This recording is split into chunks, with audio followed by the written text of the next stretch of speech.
Hello students, मैं सरता sir स्वागत है आप सभी का बहुत बहुत हमारे यूट्यूब चैनल पे। तो आइए स्टूडेंट्स, आज के इस वीडियो में हम निदानात्मक कक्षा हेतु मॉड्यूल 2023-24 कक्षा 9वीं गणित आज का हमारा जो वीडियो होने वाला है, इसमें स्टूडेंट्स हम अध्याय जो 2 बहुपद है इसके क्वेश्चंस को सॉल्व करने वाले हैं। तो स्टूडेंट्स, हमने पिछले जो वीडियो है उसमें हमने इसके प्रश्न क्रमांक 5 तक सॉल्व करा दिए हैं। आज के इस वीडियो में स्टूडेंट हम इसके प्रश्न क्रमांक 6 से लेकर प्रश्न क्रमांक 22 तक यानी जितने क्वेश्चन इसमें दिए गए हैं उसको हम सॉल्व कराने वाले हैं। तो चलिए स्टूडेंट, ज़्यादा देर नहीं करते हैं और वीडियो को शुरू करते हैं। शुरू करने से पहले एक रिक्वेस्ट, यदि आप हमारे चैनल पर पहली बार विजिट कर रहे हैं तो चैनल को सब्सक्राइब जरूर करें और बेल आइकन दबाएं ताकि आसानी से हमारी वीडियो आप तक पहुंच सकें और आप मैथमेटिक्स को बहुत ही आनंदमय तरीके से सीखते रहें और किसी बिना रुकावट आपको मैथमेटिक्स में कहीं भी कोई प्रॉब्लम ना जाए। चलिए स्टूडेंट्स, तो जैसा हमने कहा स्टूडेंट्स, हम रेगुलरली वीडियो आपको देते जाएंगे, हर दिन आपको वीडियो मिलने वाले हैं। तो आप यदि आप एक क्लासेस के रूप में यदि हमारी वीडियो देखते हैं स्टूडेंट, तो आप एक महीने में पूरी ये निदानात्मक कक्षा हेतु मॉड्यूल को हम सॉल्व कराने जा रहे हैं।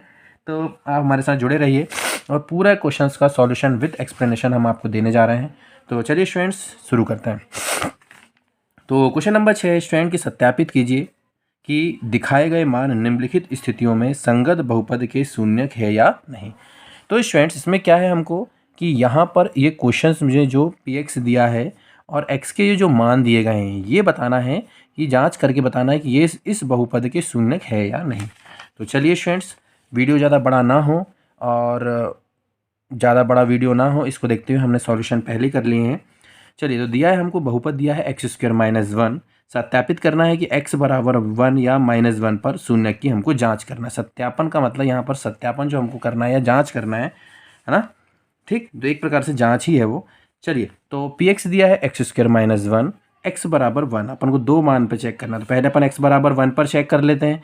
x बराबर 1 पर का मतलब स्टूडेंट ये होता है कि इस बहुपद में x की जगह पे 1 रखना है। तो ये p1 = 1 का स्क्वायर माइनस 1, 1 का स्क्वायर करेंगे 1 आ जाएगा -1, एक में से एक गया, क्या आ गया 0। यानी p1 की वैल्यू x बराबर 1 रखने पर क्या आ गई 0। इसी तरीके से x बराबर -1 पर चेक कर लेंगे। p -1 यानी यहाँ पर x की जगह में ये जो x है इसकी जगह में -1 रखेंगे तो ये -1 का स्क्वायर हो गया -1। -1 का स्क्वायर करेंगे स्टूडेंट तो 1 आ जाएगा, है ना, क्योंकि माइनस माइनस प्लस हो जाएगा, घात सम है चूंकि, है ना, और 1 का वर्ग 1 हो गया। तो ये -1 का वर्ग 1 हो गया और ऋण 1, तो 1 में से 1 गया 0। हम यहाँ देख रहे हैं स्टूडेंट कि ये p1 रखने पर भी बहुपद का मान 0 आ गया, -1 रखने पर भी 0 आ गया। इसका मतलब हम ये कह सकते हैं कि x बराबर 1 और -1 ये दोनों जो मान है वो इसके शून्यक हैं, क्योंकि शून्यक की पहचान ही होती है स्टूडेंट कि x क्या या चर के वो मान जो कि बहुपद में रखें तो बहुपद का मान क्या हो जाए 0 हो जाए, और ये 0 हो रहा है, इसका मतलब है कि ये शून्यक है। यदि ये 0 नहीं होता तो ये शून्यक नहीं होते, ठीक। चलिए, प्रश्न क्रमांक 7 है, जांच कीजिए कि 7 + 3x इसका गुणनखंड है या नहीं। तो स्टूडेंट गुणनखंड है या नहीं जांच करने के लिए सिंपल इसका जो गुणनखंड है या नहीं ये हमको जांच करना है। तो जांच करने के लिए क्या करना पड़ता है स्टूडेंट्स, इसको देख लीजिए। ये हमारे पास px दिया गया है, 7x px का गुणनखंड, है ना। हमको क्या जांच करना है स्टूडेंट, गुणनखंड, है ना। कई बार क्या होता है जल्दी जल्दी में जो शून्य की लिखा गया उसमें, तो ठीक है, हमको जांच क्या करना है, गुणनखंड है या नहीं। तो जिसको भी जांच करना है कि हमको 7x + 3x को गुणनखंड है या नहीं जांच करना है स्टूडेंट, तो उसको 0 के कोण में लीजिए और फिर यहाँ से 3x - 7 हो गया, है ना, 7 का पक्षांतर करें तो यहाँ से जो x की वैल्यू आई है ना, जिसका हमको चेक करना है स्टूडेंट, उससे हम चर का मान निकालेंगे और ये चर के मान को उस बहुपद में रखेंगे और उस बहुपद में रखने पर फिर हम ये देखेंगे कि p इस बहुपद में x की जगह में -7/3 रखना है। जैसे हम -7/3 रखेंगे, 3x³ है तो -7/3 का क्यूब हो जाएगा, प्लस 7x है तो -7/3। अब इसको जब हम सॉल्व करेंगे स्टूडेंट, तो इसको जब हम कैलकुलेट करेंगे तो ये आएगा -243/9 और इसको कैलकुलेट करेंगे तो -49/3। इसको एलसीएम लेके सॉल्व करेंगे, 9 और 3 का एलसीएम 9 हो गया, 9 1 कम 9 तो -243 जैसे कि वैसे रहेगा, -3 का भाग दीजिए, 3 3 3 बार गया, 3 का गुणा 49 में करेंगे 148 हो जाएगा और फिर इसको जब जोड़ेंगे तो दोनों समान चिन्ह है ना, तो ये 390 बटे क्या आ गया, 390/9। अब हम ये देख रहे हैं स्टूडेंट कि ये मान रखने पर इसका मान क्या है, 0 नहीं आया। यदि ये 0 नहीं आया है इसका मतलब है कि 7 + 3x जो है px का गुणनखंड नहीं है, ठीक है। यानी गुणनखंड यदि ये 0 आ जाता तो ये गुणनखंड हो जाता, लेकिन ये 0 नहीं आया है। इसमें जो चर का मान हमने निकाले और वो चर का मान रखने पर ये 0 नहीं आया है। तो यदि 0 नहीं आया है तो ये गुणनखंड नहीं है। इसका आंसर हो जाएगा कि ये गुणनखंड नहीं है। ठीक है, चलिए अब हमारे पास अगला क्वेश्चन है, गुणनखंड प्रमेय लागू करके बताइए कि GX PX का एक गुणनखंड है या नहीं। चलिए गुणनखंड प्रमेय का मतलब ये होता है स्टूडेंट कि यहाँ पर GX जो है वो x+1 है, PX जो दिया गया है वो दिया है 2x³ + x² - 2x - 1। ठीक है, अब हमको जांच करना है कि GX PX का एक गुणनखंड है या नहीं। तो जिसकी जांच करना है उसको हम 0 के इक्वल लेंगे, जिसको गुणनखंड है या नहीं चेक करना तो उसको हम क्या लेते हैं, 0 के इक्वल ले लेते हैं। अब GX का मान क्या है, x+1, तो ये x+1 = 0 हो गया। यहाँ से x का मान निकालेंगे तो 1 का पक्षांतर करना पड़ेगा, +1 है तो पक्षांतर करेंगे -1 आया। अब गुणनखंड प्रमेय ये कहता है कि इस में जो x का मान निकला है ये मान को बहुपद में रखना है। ठीक है, तो ये PX है, तो यानी x की जगह पे x की जो वैल्यू निकली है वो रखेंगे। ठीक है, तो x की वैल्यू क्या निकली है, -1 निकली है यहाँ पे, तो ये -1 को इस x की जगह पे रखना है, इस बहुपद में रखना है। तो 2 -1 की घात 3 प्लस -1 की घात 2 -2 × -1 -1। अब स्टूडेंट क्या करेंगे, हम इसको सॉल्व कर लेंगे। तो ये हो गया 2 -1 की घात, यदि 1 करेंगे -1 की घात 3 करेंगे तो -1 आएगा, और -1 × 2 क्या हो जाएगा, -2। -1 की घात 2 करेंगे तो 1 आ जाएगा, क्योंकि माइनस माइनस प्लस हो जाएगा। तो ये हो जाएगा 2 1 कम 2, और ये प्लस, और ये माइनस माइनस क्या हो जाएगा, प्लस, और ये -1। अब ये -2 से ये 2 कैंसिल हो गया, प्लस वाला, ये +1 से -1, तो ये क्या आ गया, P - 1 = क्या आ गया स्टूडेंट, 0। अब गुणनखंड प्रमेय ये कहता है कि GX = 0 करने पर हमने ये x का मान जो लाए हैं, यदि उसको रखने पर यदि इस बहुपद का मान 0 आ गया तो इसका मतलब ये है कि जो GX है वो इसका गुणनखंड है। यदि ये 0 नहीं आता तो ये गुणनखंड नहीं होता। ठीक है, चलिए तो ये भी सॉल्व हो गया इस तरीके से हमारे पास। अब हमारे पास है प्रश्न क्रमांक 9, k का मान ज्ञात कीजिए जबकि x - 1 PX का एक गुणनखंड है। अब PX दिया है हमको x² + x + k का मान हमको ज्ञात करना है। चूंकि हमको दिया है कि x - 1 जो है वो इसका गुणनखंड है, तो यहाँ से जो गुणनखंड है बोला है तो इससे x का मान निकालने के लिए x - 1 = 0 लेंगे, तो यहाँ से x का मान क्या आ गया, 1। चूंकि PX का ये गुणनखंड है, इसका मतलब है कि P पर यानी उस बहुपद में x का ये मान रखेंगे तो वो किसके बराबर होगा, 0 के बराबर। यदि कोई भी रैखिक बहुपद यदि गुणनखंड है बोल रहा है तो आप ये ध्यान रखिए कि उसमें से हम चर का मान निकाल लेंगे, और वो चर का मान बहुपद में रखने पर उसका मान हमेशा क्या आएगा, 0। तो x = 1 निकला, तो ये PX यानी P1 बराबर क्या हो जाएगा, 0। अब बहुपद में जहाँ जहाँ x आया है वहाँ वहाँ 1 रखेंगे, तो ये हो जाएगा 1 की घात 2, है ना, +1 + k = 0, इस पे रखें अपन ने। ठीक है, अब 1 की घात 2 1 हो गया, 1 का 1 ही रहेगा, धन k = 0, 1 और 1 कितना हो गया, 2, धन k = 0, k बराबर, क्योंकि हमको k का मान निकालना था, 2 का पक्षांतर करेंगे -2, तो यही इसका क्या कहलाएगा, आंसर, कि k का मान क्या आने वाला है, -2। ठीक है, चलिए अब हमारे पास अगला प्रश्न है क्वेश्चन नंबर 10। क्वेश्चन नंबर 10 जो है स्टूडेंट, जो थोड़ा सवाल जो है गड़बड़ है ना, इसलिए इसको हमने सॉल्व नहीं किए हैं, इसको छोड़ रहे हैं। चलिए अब क्वेश्चन नंबर 11 की तरफ चलते हैं, गुणनखंड ज्ञात कीजिए। अब गुणनखंड ज्ञात कीजिए वाला सवाल हम देख लेते हैं स्टूडेंट, क्या क्वेश्चन नंबर 11 ना, तो गुणनखंड ज्ञात कीजिए 49a² + 70ab धन 25b², ये लिखा है। अब इसके गुणनखंड करना है स्टूडेंट, तो हम इसको लिख सकते हैं, 49 को हम लिख सकते हैं 7 का वर्ग, और ये a², और 70 के यदि हम गुणनखंड करेंगे तो 2 5 6 10 10 7 70, हम उसको गुणनखंड के रूप में गुणनखंड करके इस तरीके से लिख सकते हैं 70 को, और ये ए बी। 25 को 5 का वर्ग लिख सकते हैं, और ये b² हो गया। अब यदि हम इसको देखें तो ये 7a² हो जाएगा, है ना, और 2 × क्योंकि a के साथ 7 रहना चाहिए इसलिए हमने ये वाला 7 a के साथ रख दिए, और 2 बाहर कर दिए, और 5 बचा जो 5 b के साथ लिख दिए। ठीक है, और ये हो गया 5b²। अब ये a² + 2ab + b² का फॉर्मूला बन गया। देखो ये x 2 x y y, देखो यदि x वर्ग धन 2xy धन y² बराबर क्या होता है, x + y का होल स्क्वायर। देखो x + y का होल स्क्वायर, तो उसी रूप में बन गया ये, तो इसलिए हम बोल सकते हैं कि ये 7a + 5b का होल स्क्वायर बन जाएगा। जैसे हम इसको इस रूप में लिखेंगे तो ये 7a + 5b का होल स्क्वायर बना। 7a + 5b का होल स्क्वायर मतलब इसका 2 बार लिख सकते हैं, तो ये 2 गुणनखंड के रूप में लिख दिए, और यही इसका क्या कहलाएगा, आंसर कहलाएगा। ठीक है, चलिए अब सर्वसमीका का उपयोग करके निम्नलिखित गुणनफल ज्ञात कीजिए। अब स्टूडेंट सर्वसमीका का प्रयोग करके इसके गुणनफल हमको निकालना था, तो चलिए निकाल लेते हैं। 3 - 2x 3 + 2x, सर्वसमीका होती है a - b, a + b बराबर होता है a² - b²। यहाँ पर a का काम कर रहा है 3 और b का काम कर रहा है 2x। तो वही लिखिए a minus b a plus b बराबर a का वर्ग क्या है 3, तो यहाँ 3 का वर्ग आ गया, माइनस b का वर्ग मतलब 2x का होल स्क्वायर आ गया। अब 3 का वर्ग क्या हो गया 9, माइनस 2x का होल स्क्वायर मतलब 2 का वर्ग भी होगा और x का वर्ग भी होगा, 9 माइनस 2 का वर्ग क्या हो गया स्टूडेंट 4 और एक्स स्क्वायर हो गया, और यही इसका क्या कहलाएगा आंसर। ठीक है, चलिए अब इसके बाद अगला प्रश्न है कि क्वेश्चन नंबर 13, सीधे गुणा किए बिना गुणनफल ज्ञात कीजिए 95 और 105। तो ये है 95 और 105 का गुणा करना है। सीधे गुणा किए मतलब गुणा नहीं करना है ना, गुणा मतलब अपन जो गुणा करते आए हैं अभी तक वैसा गुणा नहीं करना है इसमें, है ना। इसमें कुछ फॉर्मूला या सर्वसमीकरण का इस्तेमाल करना है। तो हम स्टूडेंट यहाँ पर क्या कर सकते हैं, 95 को 100 माइनस 5 लिख लिए और 105 को हमने 100 धन 5 लिख लीजिए। ठीक है, लिखे। अब ये देखो ये a माइनस बी और ये a प्लस बी इस रूप में बन गया। ये लिखे सर्वसमीकरण a minus b a plus b बराबर होता है a square minus b square. ये a हो गया, ये भी हुए, देखो दोनों में सेम संख्या है, एक में माइनस और एक में प्लस है। तो इसका मतलब कि इस सर्वसमीकरण का यदि हम प्रयोग करेंगे तो ये जो a minus b a plus b ये किसके बराबर होगा, a का वर्ग, a का मतलब 100 का वर्ग ऋण b का मतलब b क्या काम क्या है 5, b का वर्ग मतलब 5 का वर्ग। अब 100 का वर्ग करेंगे तो 10,000 आ जाएगा माइनस 25, 10,000 में से 25 चला गया तो यह जाएगा 9,975 और यही इसका क्या कहलाएगा स्टूडेंट आंसर कहलाएगा। ठीक है, चलिए इसको आप नोट करते जाएं।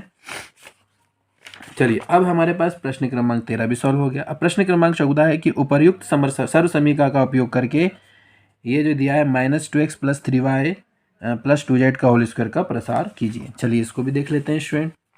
ये हमने सॉल्व किया है पूरा, है ना। ये तो ये दिया है हमको -2x plus 3y plus 2z का होल स्क्वायर।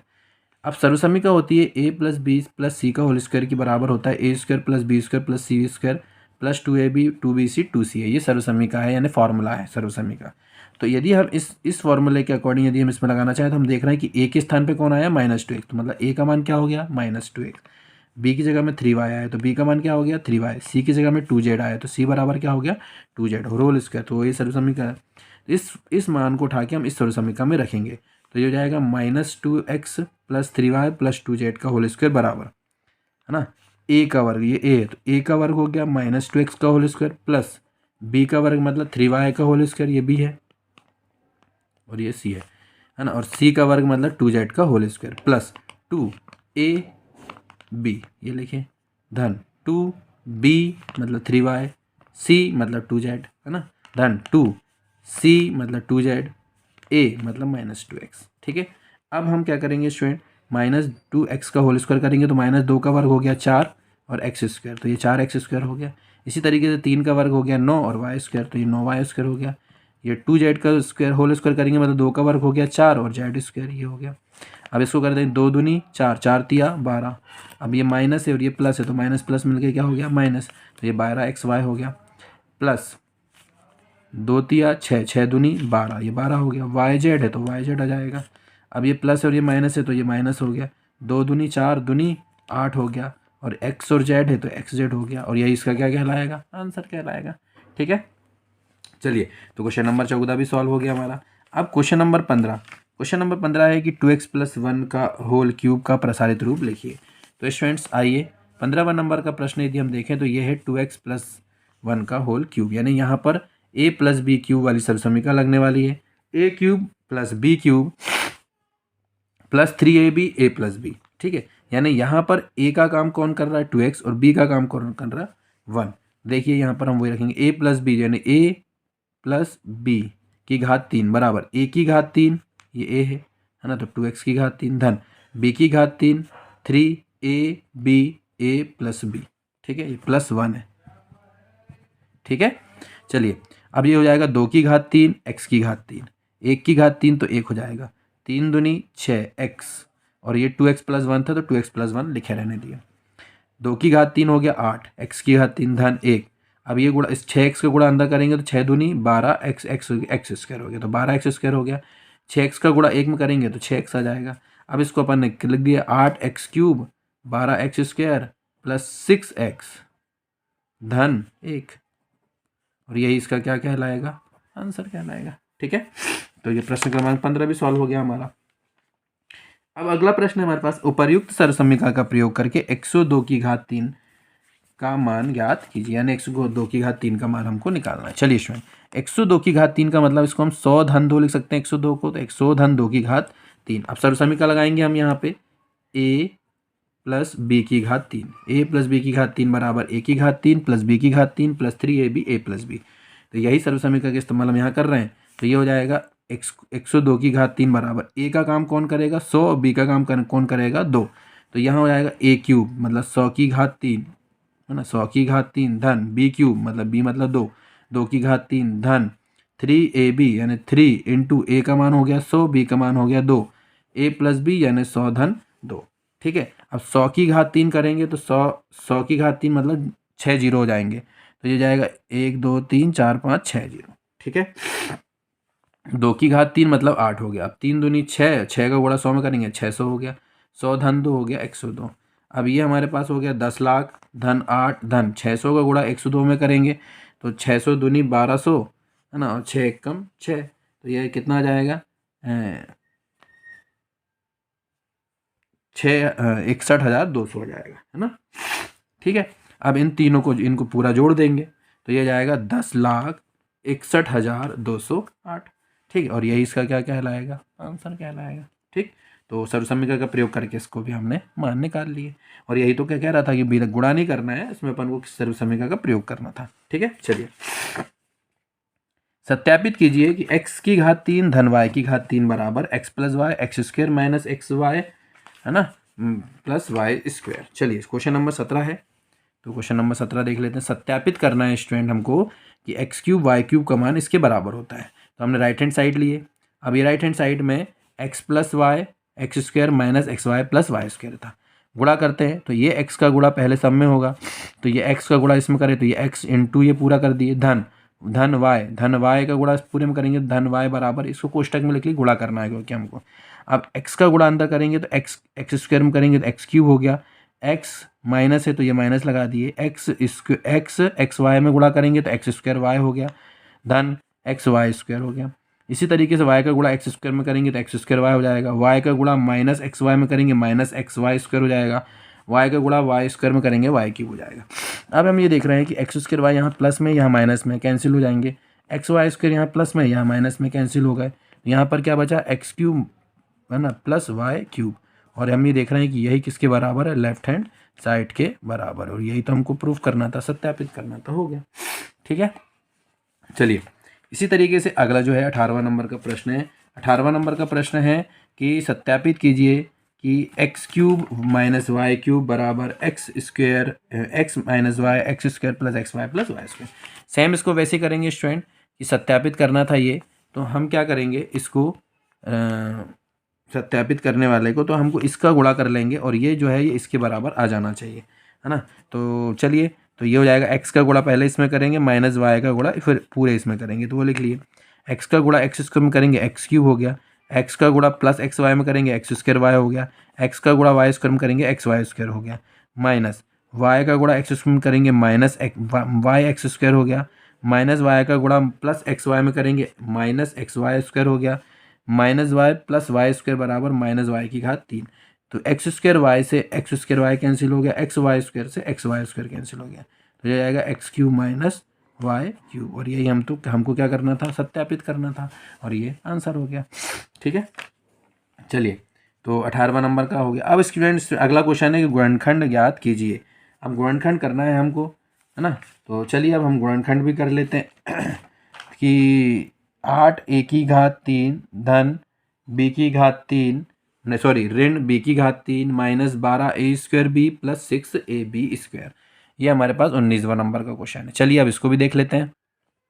चलिए तो ये सवाल है 8 a की घात 3 माइनस b की घात 3 minus 12 a square b plus 6 a b square. अब स्टूडेंट 8 a की घात 3 को हम 2 की घात 3 लिख सकते हैं 8 को, और a की घात 3 जैसे का वैसे, माइनस b की घात 3। अब इन दोनों में यदि हम देखें तो 6ab यहाँ से भी, और इन दोनों में से मैंने कॉमन ले लिया माइनस के साथ, तो यहाँ बचा 6 दूनी 12 यानी 2a बस बचेगा, है ना। b तो मैं कॉमन ले चुका हूँ, a भी लिया हूँ तो एक a बच जाएगा, तो यहाँ पर क्या बचा 2a, और माइनस कॉमन लिया हूँ तो ये प्लस का माइनस बन जाएगा ना, प्लस का ये माइनस बन जाएगा, और यहाँ पर यदि हम देखें तो यहाँ पर क्या बचा, 2a धन ऋण, यहाँ पर क्या बचेगा ऋण, और ये 6 भी बाहर निकल गया, a भी बाहर निकल गया, b भी बाहर निकल गया, तो 1 भी बचा, तो यहाँ भी लिख देंगे। अब ये हो जाएगा 2 की घात 3 a की घात 3 माइनस b की घात 3। अब मैं यहाँ 3, क्योंकि ये 2a साथ में दिख रहा है इसलिए a के साथ 2 लाने के लिए मैं जब 6 को 2 गुणित 3 लिख सकता हूँ, तो 3 ये लिख लिया और a के साथ 2 लिख लिया, तो 2 है, तो 3 दूनी 6 ये होगा, और ये b था तो ये b लिख लिया, 2a माइनस b। अब ये हो जाएगा 2a की घात 3 ऋण b की घात 3 minus 3ab a plus b, यानी यहाँ पर x का काम कौन कर रहा है 2a, y का काम कौन कर रहा है b, यानी x cube minus y cube minus 3xy x plus x minus y, है ना। ये सर्वसमीका है स्टूडेंट, हम सर्वसमीका का इस्तेमाल कर रहे हैं, है ना। तो सर्वसमीका का इस्तेमाल करके इसका आंसर ला रहे हैं। अब यहाँ पर सर्वसमीका है a cube minus b cube minus 3ab a plus b या a माइनस b होगा, है ना। तो यहाँ पर हम लगा रहे हैं स्टूडेंट सर्वसमीका, और सर्वसमीका का प्रयोग करेंगे हम।